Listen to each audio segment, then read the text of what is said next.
Tonight we honor a great New Yorker, a real market leader, John Mechanic. He's the chairman of Fried Frank. John, your colleagues, friends, and clients have supported tonight's event in an overwhelming fashion. We turned away so many tables. John, I know you're going to have your moment, but thank you for making this happen tonight. Really special night. I'm truly humbled to be up here amongst some of the most extraordinary greats of our time. When my fellow board members asked me to briefly speak about Jonathan Mechanic, I frankly did not know how to describe such an icon. John is and has been a mentor and a friend for 2 decades. So initially, I thought, this will be a breeze. Boy, was I mistaken. In speaking with several of his longtime friends and clients, my father Stanley and my brothers included, I began to learn that this was going to be as complex as one of his many elaborate development deals. John Mechanic is akin to a Frank Gehry skyscraper, a one-of-a-kind masterpiece commanding the skyline amongst giants, or a Hemingway novel, John's life, eloquent and measured, yet sophisticated and busy. John is a giant among giants. Named one of the most powerful people in real estate and law, too many times to recount, John is acclaimed in so many circles. However, all of the discussions I've had about John, the focus and recurring theme keeps coming back to him being the best husband, father, golf, tennis, or business partner, and friend anyone could ask for. When the word integrity is heard time and again, you realize John is a man who defines men. John's mustache is so iconic, Oxford is even considering a new emoji named after him. Don't get angry, John. We love you and you're the coolest guy around.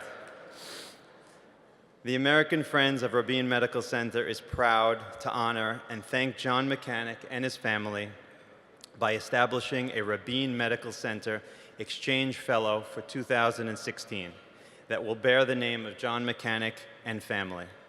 It will be for a visiting doctor to the United States who will come and specialize at a major American medical institution.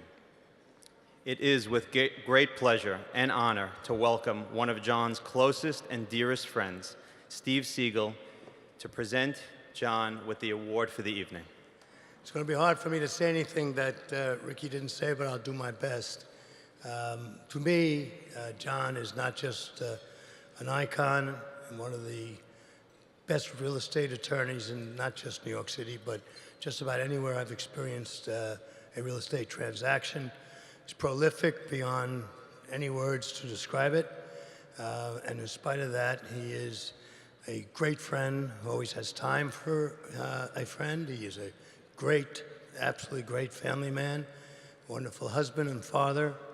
And then with a little bit of time left over, he's involved with numerous charities, and his philanthropic efforts are second to none.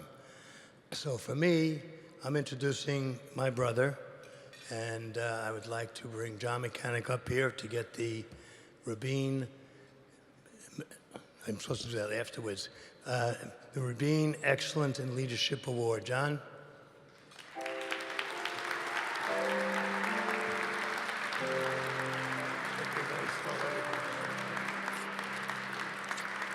All right, I'm going to read this part. This part I'll read this. It says, after I read this, I want you all to stand up. To Jonathan Mechanic, exemplar of the best of New York, a real estate legend and notable lawyer, a dedicated civic leader and board member, an outstanding colleague and a loyal friend, a generous spirit. Thank you to a true friend of Israel and the Jewish people for helping Israel's Rabin Medical Center flourish and excel. In deep gratitude, American Friends of Rabin Medical Center Board of Directors, and Rabin Medical Center. That's what the plaque says. You don't have to read it now.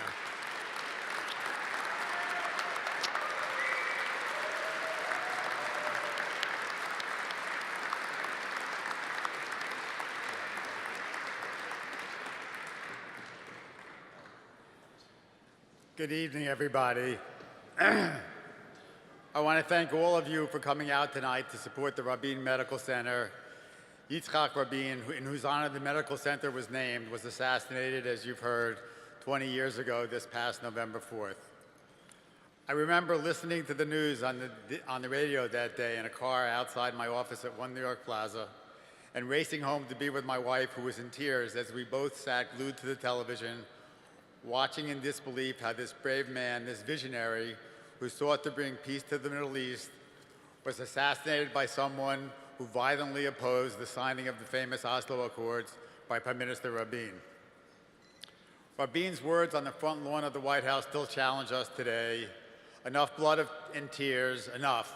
We have no desire for revenge. We harbor no hatred toward you. We like you, our people who want to build a home, plant a tree, to love, live side by side with you in dignity, in empathy, as human beings, as free men.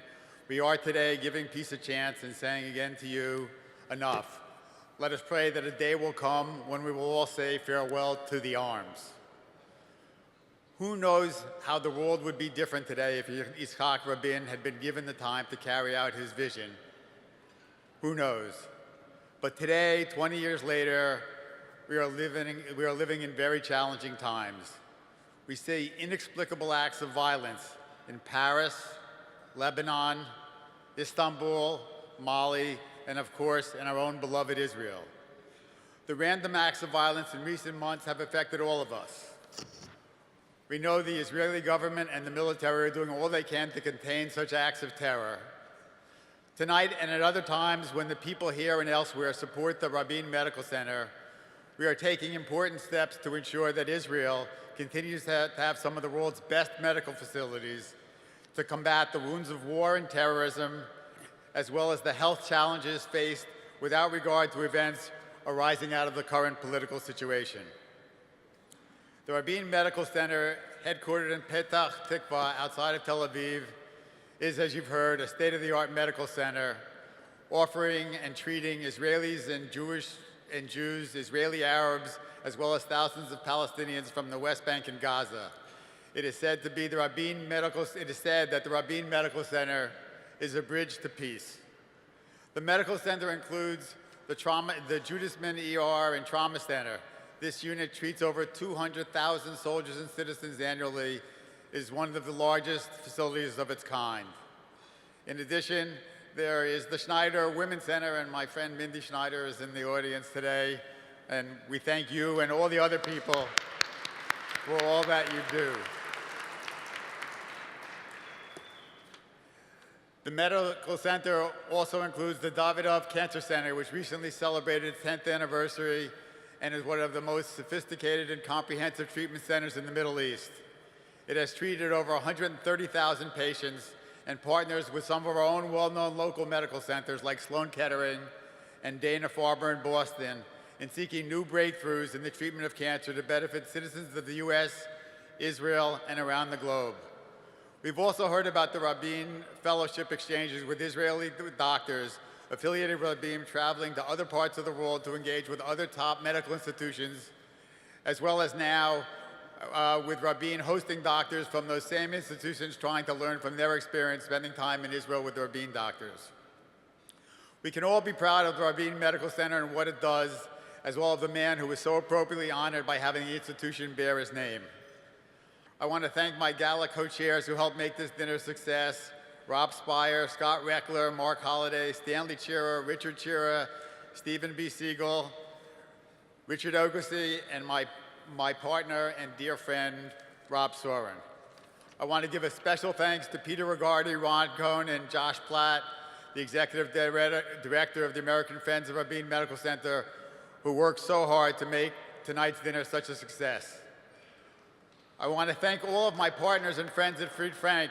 including my chairman, David Greenwald, who actually is the chairman of Fried Frank, as opposed to me, who's just running the real estate group with all my friends that are here tonight.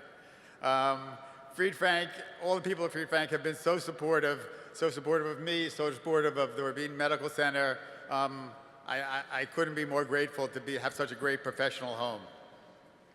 And last but by no means least, I want to thank my family, my wife, Wendy, who has infinite patience in dealing with all my mishigas.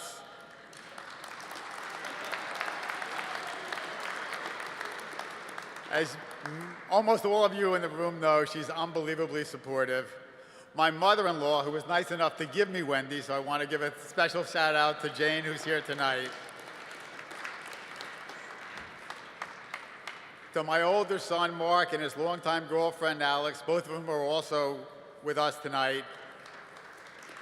And to my younger son, Ross, who's busy studying to become an engineer so he can create some new tech startup and pay for my retirement.